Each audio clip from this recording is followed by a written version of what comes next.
Chers amis, bonjour à tous, j'espère que tout le monde va bien. Cette semaine, nous entamons un nouveau livre, le deuxième livre de la Torah, le livre de l'Exode, le livre de Shemot. Au cours de notre vie, nous avons tous des pensées, des paroles qui peuvent être négatives, péjoratives, qui viennent polluer notre esprit, qui viennent nous décourager, qui viennent nous faire perdre confiance en nous et nous dire que nous ne sommes pas capables. Eh bien, dans la paracha de cette semaine, il y a un enseignement extraordinaire pour vaincre, évincer et surmonter ce genre de pensées et de difficultés qu'on peut rencontrer au cours de notre vie.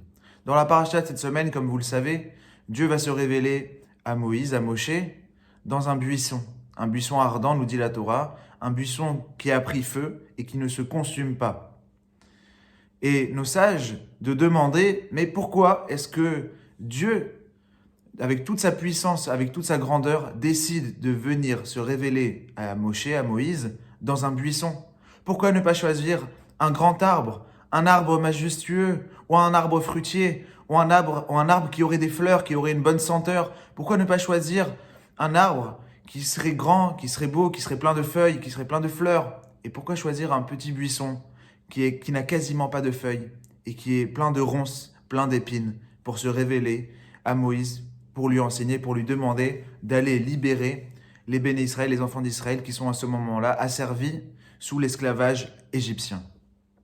Eh bien, nos sages de répondre, mes chers amis, que même si un juif est comme un buisson, qu'il n'a pas de feuilles, qu'il n'a pas d'épines, qu'il n'a pas de fruits, qu'il n'a pas de fleurs, qu'il est pauvre, qu'il n'est pas riche, en Torah, en mitzvot, qu'il n'est pas plein, eh bien même là, Dieu vient et se révèle. On a choisi ce buisson pour nous dire, même si vous êtes petit, et même si vous n'avez pas le niveau actuellement, et même si vous n'avez pas grandi dans une famille qui vous a apporté les valeurs que le judaïsme se bat et essaye de transmettre, même comme ça, Dieu se révèle à vous. Il est là, il essaye de vous aider. Et c'est ça le message qu'on a voulu dire à Moïse. C'est vrai, maintenant, les enfants d'Israël, ils sont en terre d'Égypte, et comme nous le savons, ils sont ancrés dans un monde qui est un monde qui va contre les valeurs de la Torah, un monde qui est idolâtre, un monde qui est débauché.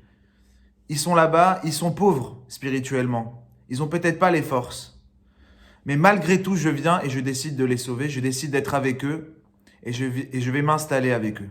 Et c'est ça la leçon, mes chers amis. Il faut cesser de croire qu'on n'est pas capable, qu'on ne peut pas y arriver, que c'est impossible pour nous de pratiquer ce que la Torah nous demande de pratiquer. C'est possible, même qu'on n'est qu'un buisson, même quand on n'est pas un grand séquoia, même quand on n'est pas fort, même quand on n'a pas beaucoup de branches et qu'on a un tronc qui est tout petit. Même comme ça, c'est possible pour nous d'avancer, de continuer et de pratiquer notre judaïsme en étant fiers et en gardant la tête haute.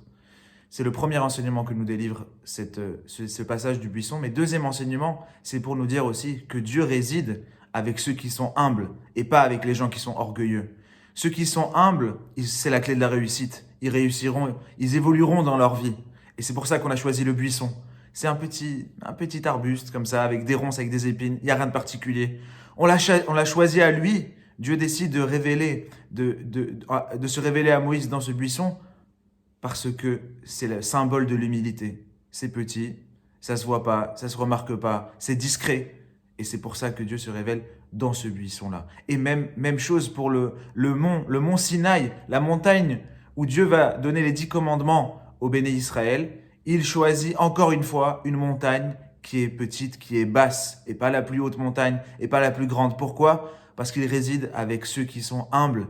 La première chose qu'il faut savoir quand on est un juif, et quand on veut avancer, la première chose, c'est savoir être humble, rester humble. Et encore une fois, on a choisi le buisson, mais on a aussi choisi Moïse, Moshe, en tant que dirigeant du peuple d'Israël. Pourquoi lui?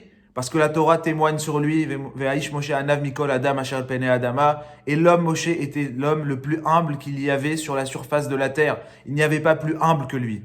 Parce qu'il était humble, il était grand. Parce qu'il était humble, parce qu'il n'était pas orgueilleux, il ne se disait pas « c'est grâce à moi ».